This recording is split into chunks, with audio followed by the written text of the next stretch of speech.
The Age of War Chapter 4 has unleashed new purges into Conan Exiles, and the Stygians now wield some terrifying powers. Today we'll be looking at all the new changes, the effects they have, and how best to both prepare and counter them. So without further ado, let's get started. I've built a test base here just to get us going. It's very bare bones, as it's basically just to test some of the features later on in this video. This base is going to be under assault from quite a few new different enemies, so let's start with the first one.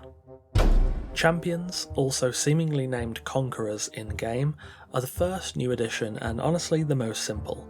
They're essentially one slightly more beefed up enemy, flanked by a bunch of others, and they move slowly in formation. So far I've seen these enemies move around in two configurations, one being a swordsman in Champion's gear flanked by Stygian vanguards, and the other being a Stygian archer with a sandstorm mask flanked by star metal wielding Cimmerians. They're fairly simple and not really too hard to fight against. They're mostly here just to add a bit more variety and flavour into your average purge waves, and they seem to be available at a fairly low purge level. There's not much more to say about them. Overall, they're not too bad. Thieves are up next, and they'll start appearing at and above tier 6. These thieves are intended to be invisible, the same invisibility as the player can cast through sorcery. They will creep up to your base and attempt to lockpick your doors, nab some treasure and get away right under your nose. That being said, I did notice some strange behaviour of them spawning in without the invisibility. That seems to happen below Purge level 9, as 9 and above they were consistently invisible. I'm unsure if this is intentional or otherwise. I will update you in a future video as to if that changes. The main counterplay with Thieves was obviously intended to be sound, seeing their footsteps, and generally trying to predict their movement. It sounds difficult on paper, but currently Thieves are a lot easier to defeat than they may seem. They are indeed invisible, but much like invisible players, when you get close they are incredibly hard to miss as they shimmer with a very distinctive tone. They will also aggro to the player if they see you as a threat, which I found to be somewhat inconsistent.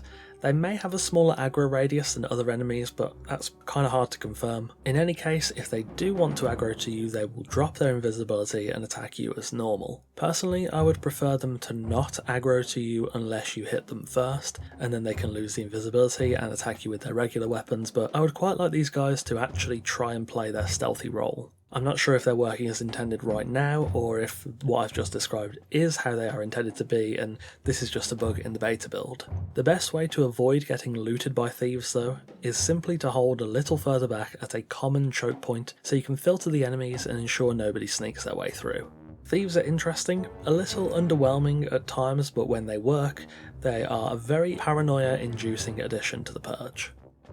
Golems are the next new addition and the first real threat to the security of your base. They can appear at or above tier 6, and similar to the prisoner rush waves, they'll spawn outside the Purge base from a set of golem workbenches.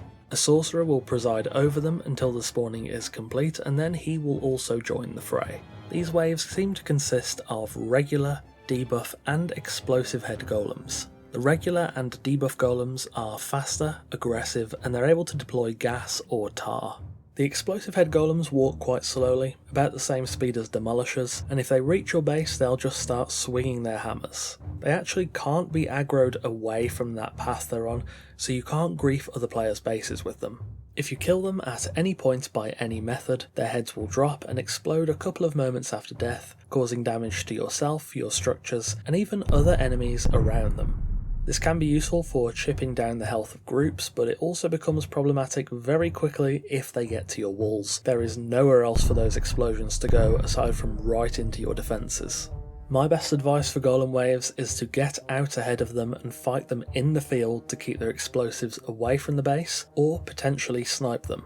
Star metal does bonus damage against golems, so star metal arrows will be quite good, but the explosive golems can be one-shot with fully charged stone ballista bolts, so if you can shoot them down out in the field you will save yourself a big headache.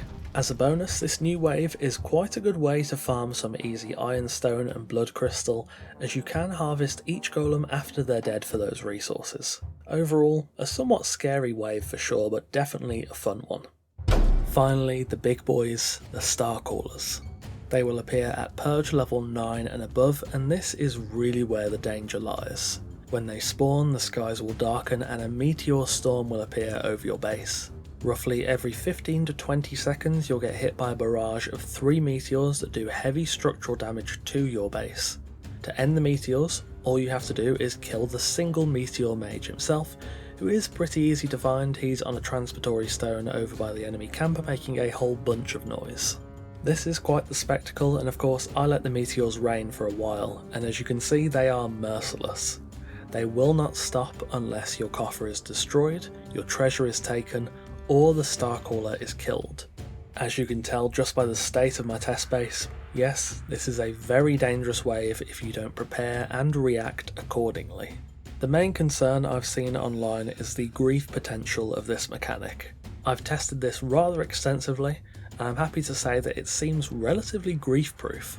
Firstly, though the meteor storm looks dangerous, it's not as hazardous as it may seem. All the stray meteors flying around overhead are cosmetic. The only ones you need to worry about are the 3 big strikes every 15 to 20 seconds. Those big meteors seem to target your treasure coffer specifically. I ran a couple of tests to try and visualise the radius of the meteors, and they are in a fairly tight circle around the treasure coffer, just a little larger than the actual radius of the coffer itself, of course with some splash damage on the margin. There's an exclusion in the centre to prevent meteors from directly striking and destroying the coffer instantly, and anything outside of this circle will take some splash damage of course, but obviously that falls off pretty quickly and will likely remain inside your land claim, thus reducing the griefing potential. In my first test I tried this on a circular base plate. On the second, I tried it with a massive square base plate. These tests were ran to the absolute extreme, where I'd let the Starcaller just blast the build for minutes at a time whilst I just admin killed any fresh enemies that spawned to ensure the meteors could continue unabated. The circular base plate was fine with the coffer pretty much undamaged. The coffer was unfortunately destroyed on the square, though again these tests are very much to the extreme. There's nothing to soak up any of the splash damage, and of course the Starcaller was blasting away for way longer than is realistic. So if you want to stop the meteors you have to kill the meteor mage, and when it comes to fighting him, that's where things can get a bit tough. He's got 975 health, so one arrow or a swing of a sword won't just put him down, and depending on spawn location he can end up easily buried in the back lines of the enemy camp. Where he spawns will play a big part of dictating how you should fight him. You do have a wealth of options. You could push out and kill him in melee, try to snipe him from a distance with your bow, or get yourself familiar with the new ballista. It will be a tough shot at times, but a well placed bolt or two could kill him easily. Another option could be somebody using a side exit to flank the Purge, or calling in the Bat Demon sorcery to fly over the Purge, landing next to the mage and thus killing him. This wave is of course incredibly risky.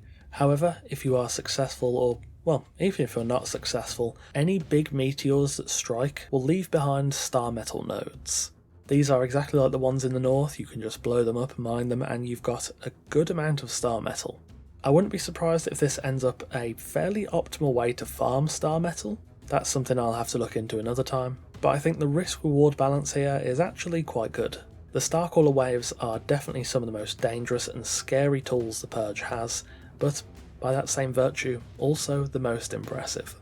The Purge has had these updates pending for a little while now, and each one has turned out a bit more imposing and impressive than some of us first predicted.